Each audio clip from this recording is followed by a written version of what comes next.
आप सभी भाई बहनों का ब्रेकिंग आध्यात्मिक न्यूज की कक्षा में एक बार फिर स्वागत है। आज की चर्चा का विषय है परमात्मा की कृपा का आधार। देखिए, अक्सर एक साधारण मनुष्य के मन में परमात्मा के प्रति अलग अलग कई प्रकार के एक विचार आते रहते हैं कि परमात्मा सगुण साकार है, निर्गुण निराकार है या सगुण निराकार है। जब विभिन्न प्रकार की अलग अलग स्थितियां मन में उठती रहती हैं और कभी कभी तो ये देखिए अंधविश्वास के रूप में कुछ भ्रांतियां भी बन जाती हैं। इसलिए मनुष्य को सत्संग करते हुए सात्विक स्थिति में रहना चाहिए। देखिए, मैंने भी महापुरुषों का सत्संग करने से, शास्त्रों का अध्ययन करने से जो जो बातें मेरी समझ में आई हैं और जिन जिन बातों का देखिए मैं तर्क पूर्वक एक शोध करते हुए एक निर्णय पे पहुंचा हूं, तो फिर उन बातों को मैं अपने वीडियो का एक नाम लेकर उस दिशा की ओर मैं अपनी एक चर्चा को बढ़ाता हूँ। उसी में ही देखिए आज हमने एक परमात्मा की कृपा का आधार लेकर चल रहे हैं। देखिए, कृपा शब्द से तो हम सभी भाई बहन परिचित ही हैं और एक मनुष्य दूसरे मनुष्य पे भी कृपा करता है, माता पिता अपने बच्चों पे कृपा करते हैं। तो ये विभिन्न स्थितियां तो देखिए समाज में हम कृपा के रूप में देखते ही हैं। अक्सर मैं अपनी चर्चाओं में देखिए जैसे जैसे नाम के ऊपर मैं चर्चा करता हूँ तो मैं कभी कभी आपको इस बात को जोर देकर कहता हूँ कि हमें उस नाम विशेष पर ही थोड़ा एक संधि विच्छेद करते हुए उसके अर्थ ढूंढने चाहिए, क्योंकि शास्त्रों में, हमारे ऋषिगत ग्रंथों में जितने भी जो नाम दिए गए उन नामों के भी एक अर्थ उन्हीं नाम के अंदर ही छिपे होते हैं। लेकिन मनुष्य उस पर अक्सर अधिक समय लगाता नहीं, शोध नहीं करता, क्योंकि जब तक मनुष्य की परमात्मा के विषयों को जानने की एक जिज्ञासा नहीं होती, तब ऐसी स्थिति में वो अपने जो एक सामान्य अनुभव होता है, जब जैसी जैसी बातें वो समाज में एक दूसरे से कहता हुआ सुनता है, तब ऐसी स्थिति में वैसे ही उसके विचार बढ़ जाते हैं। यानी फिर उन्हीं बातों पर ही उसका एक गहरा विश्वास होने लगता है। उसी में ही देखिए ये परमात्मा की कृपा को भी एक विभिन्न सुख सुविधाओं से जोड़ देता है।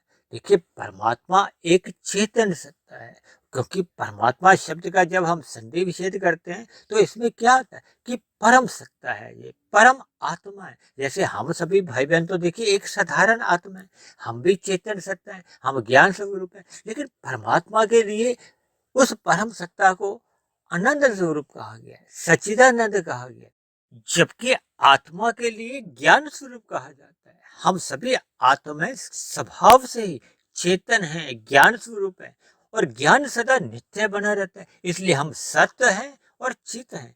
जबकि ये जो माया है, जब माया के जो पदार्थ हैं या जो कुछ भी माया के ये जो गुण हम अक्सर चर्चा में लेते हैं, तमोगुण, रजोगुण, सतोगुण, और फिर अक्सर हम कहते रहते हैं कि तमोगुण से 10 गुना अच्छा रजोगुण है, रजोगुण से भी 10 गुना अच्छा सतोगुण है। लेकिन ये माया को तो, प्रकृति को या माया को या इन तीन गुणों को तो शास्त्रों में ही जड़ कहा गया है। तब ऐसी स्थिति में इन जड़ पदार्थों से हमें जितने भी सुख मिलते हैं उनको तो हम देखिए कोई कृपा नहीं समझ सकते, क्योंकि हम स्वयं तो देखिए चेतन स्वरूप एक आत्मा है। ये जो आपके हमारे जो तीन शरीर हैं, स्थूल शरीर, सूक्ष्म शरीर और कारण शरीर, ये तीनों शरीर भी देखिए माया के ही बने हैं। इन तमोगुण, रजोगुण और सतोगुण के ही बने हुए हैं, और इन गुणों से बदने के साथ ही आपके हमारे जीवन में देखिए ये 84 लाख प्रकार की जोनियों में जो सुख दुख भोगने पड़ते हैं, ये इन गुणों का संग के कारण ही है। क्योंकि भगवान श्री कृष्ण ने ही गीता में क्या कहा है कि हम सभी भाई बहनों को इन गुणों से जुड़ना नहीं है, हमें कर्म योग में स्थित होना है, ज्ञान योग में स्थित होना है, भक्ति योग में स्थित होना है। तो यही तो देखिए परमात्मा का एक संदेश है, परमात्मा की एक कृपा तो देखिए इन योग में ही छिपी हुई है। और यदि हम प्रकृति के जो भोग्य पदार्थों की जो एक प्रचुर मात्रा मिलने को ही यदि हम परमात्मा की कृपा मानते हैं, तो फिर आपका हमारा जो एक निर्णय है या ज्ञान है वो गलत दिशा में चले जाता है। क्योंकि देखिए भगवान ने तो कहा है कि हमें इन विषय भोगों से गंध, रस, रूप, स्पर्श और शब्द, ये जो 5 विषय भोग हैं, ये माया के हैं। इन विषय भोगों से हमें ज्ञान पूर्वक वैराग्य करना है। देखिए, स्थूल शरीर की आवश्यकताओं से तो शास्त्रों में भी इनकार नहीं किया गया, बल्कि हम स्थूल शरीर की आवश्यकताओं की पूर्ति के लिए भी जो पुरुषार्थ करते हैं, उसको भी निष्कामता से ही जोड़ा गया है। लेकिन जब जब हम विषय भोगों की इच्छाएं पाल लेते हैं, हम अधिक से अधिक भोग भोगना चाहते हैं, तब ऐसी स्थिति में ये विषय भोगों की प्राप्ति के लिए देखिए, माया के ये 3 गुण हैं, तमोगुण, रजोगुण और सतोगुण। रजोगुण में रहते हुए हम धर्मानुसार एक पुरुषार्थ करते हैं, तो फिर हम प्रकृति के पदार्थों का एक संग कर सकते हैं, भोग कर सकते हैं। और सतोगुण में रहते हुए हम देखिए परोपकार के कार्य करते हैं, अन्य जीवों के सुख सुविधा का हम ध्यान रखते हैं। परोपकार के कार्य करने से फिर आपके हमें भविष्य में हमें भी सुख सुविधा के साधन मिलते हैं। तो रजोगुण और सतोगुण में रहकर हम पुण्य कर्म तो कर सकते हैं, और पदार्थों का मिलना ये केवल कर्मों के सिद्धांत के ऊपर निर्भर है, ये कर्मफल सिद्धांत से जुड़े हुए हैं। इसलिए हमें प्रकृति के पदार्थों की उपलब्धता होने को परमात्मा की कृपा नहीं मानना चाहिए। अब हम बात करते हैं परमात्मा के जो एक दिव्य गुण है। परमात्मा को सर्वसमर्थ कहा जाता है, सर्वशक्तिशाली कहा जाता है। परमात्मा एक सर्वव्यापी सत्ता है। परमात्मा को ही सर्वज्ञ कहा जाता है, जबकि जीव को, आत्मा को तो अल्पज्ञ कहा जाता है। परमात्मा का एक दिव्य गुण है कि वो सभी जीवों पे दया भाव रखते हैं, किसी का भी कोई पक्षपात नहीं लेते, सब पर एक न्याय संगत एक प्रक्रिया के अनुसार ही कर्मों का फल देते हैं। देखिए, प्रकृति तो जड़ है, तो जड़ चीज अपने आप तो कोई क्रिया नहीं कर सकती, वो परमात्मा की ब्रह्म शक्ति पाकर ही आपके हमारे जो किए गए कर्मों का जो एक फल एक समय के अनुसार देती है। तो ये प्रकृति और भगवान, इनके भेद को हमें समझना होगा, क्योंकि परमात्मा तो देखिए आनंद स्वरूप सत्ता है, आनंद में ज्ञान भी बना रहता है, और ज्ञान सदा नित्य बना रहता है। इसलिए हम जैसे जैसे परमात्मा की ओर सम्मुख होते हैं, तो परमात्मा की कृपा आपके ऊपर, हमारे ऊपर आने लगती है, बरसने लगती है। इस बात को आप एक उदाहरण से समझ सकते हो। देखिए, जैसे हम सूर्य के प्रकाश को हम ग्रहण करते हैं, तो जब हम सूर्य के प्रकाश के सम्मुख होते हैं, तो सूर्य का प्रकाश बिना किसी भेदभाव के आपके हमारे शरीरों के ऊपर वो सूर्य का प्रकाश हमें मिलने लगता है। यानी कि सूर्य के प्रकाश की ओर से किसी भी प्रकार का कोई भेदभाव नहीं किया जाता, कोई पक्षपात नहीं रखा जाता। इसी तरह परमात्मा को देखिए, शास्त्रों में अंशी भी कहा गया है, और जीव को, आत्मा को अंश कहा गया। तब ऐसी स्थिति में परमात्मा की कृपा हम सभी जीवों पर, चाहे वो वृक्ष जोनी में कोई वृक्ष हो, चाहे कीट पतंगा हो, चाहे पक्षी हो, पशु हो, और मनुष्य की तो देखिए बात ही क्या है, क्योंकि भगवान ने कहा है कि मनुष्य जोनी को कर्म जोनी कहा जाता है, साधना जोनी कहा जाता है। देखिए, कर्म जोनी का अभिप्राय ये है कि मनुष्य कर्मों के आधार पर ही फिर विभिन्न प्रकार की स्थितियों से वो उसका एक जन्म मरण होता रहता है। मनुष्य जोनी तो देखिए तभी मिलती है जब हमारे संचित कर्मों में पाप और पुण्य कर्मों की तुल्यता रहती है, जब पुण्य कर्मों की अधिकता रहती है। और यदि मनुष्य साधना करते करते ये स्थूल शरीर के रहते रहते अपना कारण शरीर और सूक्ष्म शरीर समाप्त कर लेते हैं, तो फिर स्थूल शरीर के मरने पे मनुष्य मायातीत की स्थिति में पहुंच जाता है।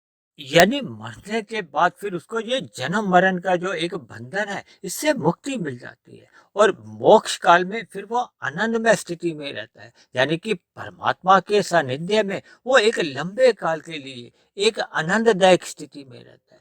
और यदि मनुष्य योनि में हम देखिए पुण्य कर्म कम करते हैं, या नहीं के बराबर ही करते और पाप कर्म अधिक कर जाते हैं, तब ऐसी स्थिति बनने पे फिर मनुष्य की मरने के बाद फिर नीचे की योनियां, जो कि 80 लाख प्रकार की बताई गई है, वो जैसे जैसे आपके हमारे संचित कर्मों में पाप कर्मों का अनुपात बिगड़ जाता है।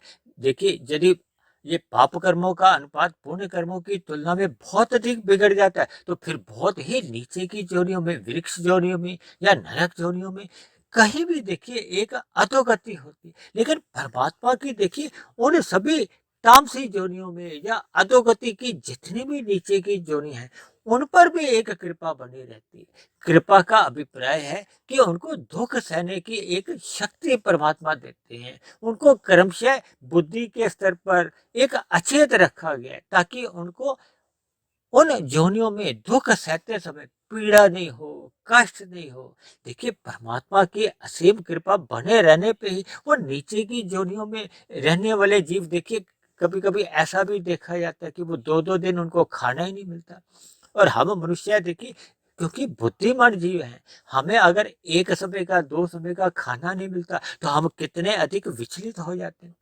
क्योंकि मनुष्य योनि कर्म योनि है। परमात्मा ने एक सुख दुख का एक बोध करवाया है, शास्त्रों द्वारा एक ज्ञान करवाया है कि यदि हम प्रकृति के सुखों को ही भोगना चाहते हैं तो हम रजोगुण या सतोगुण में रहते हुए कर्म कर सकते हैं, यानी कि अपने मिले हुए जीवन में धर्मानुसार अर्थ और काम को कर सकते हैं। और यदि ये जो हम तमोगुण में गिरते हुए अन्य मनुष्यों के साथ छल कपट ठगी यानी कि निषेध कर्म करते हैं, तब ऐसी स्थिति में फिर मनुष्य को एक दंड भोगने के लिए नीचे की योनियों में जाना पड़ता है, जैसा कि अभी हमने बताया। लेकिन परमात्मा की देखिए कृपा सभी जीवों पे सदा ही एक समान रूप में बनी रहती है। देखिए हमें तो केवल अपनी पात्रता बनानी है, कर्मों के द्वारा हम अपनी पात्रता बना सकते हैं। निष्काम कर्म करने से फिर हम परमात्मा की ओर अपनी सम्मुखता कर सकते हैं, साधना कर सकते हैं। हम कर्म योग में स्थित रहते हुए फिर आगे ज्ञान योग की यात्रा कर सकते हैं, और ज्ञान योग से फिर हम भक्ति योग की यात्रा आरंभ करते हुए अपने कारण शरीर में बुरे जो एक संस्कार हैं, अज्ञानता के जो संस्कार हैं, भोग प्रेरित जो संस्कार हैं, उनको हम दग्ध बीज कर सकते हैं। यानी परमात्मा की कृपाएं देखिए सभी आत्माओं पर कहो, जब प्रकृति के 84 लाख प्रकार की योनियों में, चाहे मनुष्य योनि में हो चाहे मनुष्य से नीचे की योनियों में हो, सभी जीवों पर समान रूप में कृपाएं सदा ही बनी रहती है। गीता में तो भगवान श्री कृष्ण ने यहाँ तक भी कहा है, कोई देखिए कितना बड़े से बड़ा पापात्मा भी हो, लेकिन जैसे ही वो परमात्मा के मार्ग पर चलने लगता है, जैसे परमात्मा की सम्मुखता बना लेता है, तब ऐसी स्थिति में भगवान उस पापात्मा को भी धर्मात्मा ही समझते हैं। देखिए ये परमात्मा की हम सभी भाई बहनों पे असीम कृपाएं बनी रहती है। देखिए हम सभी भाई बहनों को अपनी पात्रता बनानी होती है। हम जैसी जैसी देखिए पात्रता बना लेते हैं, फिर वैसी वैसी परमात्मा की कृपा वो सूर्य के प्रकाश के समान सभी पर समान रूप में बरसती रहती है। इस बात को मैं एक और उदाहरण से समझाता हूँ। जैसे देखिए सागर के पास तो जल की कमी नहीं है, यानी कि जल के रूप में वो सागर तो सब पे ही कृपा करता है। अब कोई मनुष्य अगर एक चम्मच लेकर जाता है तो उस चम्मच की पात्रता कितनी है, थोड़ी सी बूंदे ही उसमें समा सकती है। यदि कोई एक कटोरी लेके जाता है तो कटोरी में जल की अधिक मात्रा आ जाएगी। इसी तरह कोई आदमी गिलास लेके जाता है, पतीला लेके जाता है, या विभिन्न प्रकार के देखिए हम अपनी पात्रता जैसे जैसे बढ़ा लेते हैं, तो परमात्मा की जो एक कृपा है वो सभी जीवों पर समान रूप में सदा बनी रहती है। इसीलिए परमात्मा शास्त्रों द्वारा हम सभी भाई बहनों को मनुष्य योनि में आके ज्ञान करवाते हैं कि हमें सदा ही विधि विधान के अंतर्गत ही पुण्य कर्म करने चाहिए, और निषेध कर्मों से तो सदा ही बचना चाहिए। इसीलिए भगवान श्री कृष्ण ने आपके हमारे स्थूल शरीर को एक रथ की संज्ञा देते हुए, अर्जुन को माध्यम बनाते हुए, ये स्थूल शरीर को एक सत्वगुण की लगाम से, यानी कि इन विषय भोगों को एक धर्म की लगाम से कहो। इसलिए तो पुरुषार्थ में कहा गया ना कि धर्म सर्वोपरि होना चाहिए, ताकि आपका हमारा जो एक अर्थ है और काम है वो नियंत्रण में रहे। यानी कि हम सभी भाई बहनों को मिले हुए जीवन में सात्विक स्थिति बनानी होगी, रजोगुण को अपना मर्यादा में रखना होगा और जहाँ तक संभव हो सके मिले हुए जीवन का एक लाभ उठाते हुए, यानी कि मनुष्य योनि के अवसर का लाभ उठाते हुए हमें साधना आरंभ करनी चाहिए। ये साधना आरंभ कब होती है? जब मनुष्य सत्वगुण का अधिक संग करता है, सत्वगुण में स्थिति मजबूत बना लेता है, ब्रह्म मुहूर्त में उठने का उसका एक स्वभाव बनने लगता है, साधना आरंभ हो जाती है, तो उसके जीवन में फिर वो सकाम भाव से कर्म होने ही समाप्त हो जाते हैं। तब ऐसी स्थिति में वो प्रकृति के पदार्थों से या प्रकृति के जो विषय भोगों से उसकी विमुखता होने लगती है, वैराग्य होने लगता है और परमात्मा की ओर उसकी सम्मुखता होने लगती है। क्योंकि मनुष्य योनि पाकर ही हम मिले हुए जीवन में एक मनुष्य योनि के अवसर का लाभ उठाते हुए साधना कर सकते हैं। देखिए गीता में 4 प्रकार के भक्त कहे गए ना, आर्थ, अर्थार्थी, जिज्ञासु, प्रेमी या ज्ञानी। जब जब मनुष्य आर्थ अर्थार्थी भक्त रहता है तो फिर तो उसको प्रकृति के विषय भोगों में ही रुचि बनी रहती है और जैसे जैसे हम परमात्मा को जानने की एक जिज्ञासा रखते हैं तो फिर हम वो जिज्ञासा लंबे समय तक जब स्थिर बनी रहती है तो फिर वो परमात्मा का प्रेमी भक्त बन जाता है, ज्ञानी बन जाता है, यानी परमात्मा से उसकी प्रीति होने लगती है। यानी परमात्मा के ज्ञान में रहना, परमात्मा से प्रीति बने रहना, यही परमात्मा की एक कृपा है।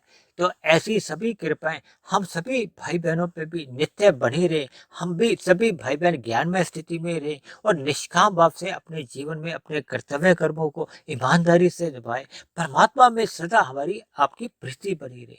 इन्हीं शब्दों के साथ आज की चर्चा विशेष को हम यही विश्राम देते हैं। यदि बनी हुई वीडियो आपको ज्ञानवर्धक लगी हो, प्रेरणादायक लगी हो, तो मेरी आप सभी भाई बहनों से विनती है कि इस बनी हुई वीडियो को आप अधिक से अधिक भाई बहनों में शेयर करें ताकि समाज में हम सभी भाई बहनों के अंधविश्वास दूर हो, परमात्मा में सदा प्रीति बनी रहे। और यदि आपकी मेरे कहे गए शब्दों पर किसी प्रकार की कोई आपत्ति हो, शिकायत हो, तो आप नीचे दिए गए कमेंट्स बॉक्स पर जाकर अपनी शिकायत भी लिख सकते हो। तो चर्चा विशेष को अब हम यही विश्राम देते हैं। कल फिर मिलते हैं एक नए विषय को लेकर, एक नए संदेश के साथ। तब तक आप सभी भाई बहनों का बहुत बहुत धन्यवाद।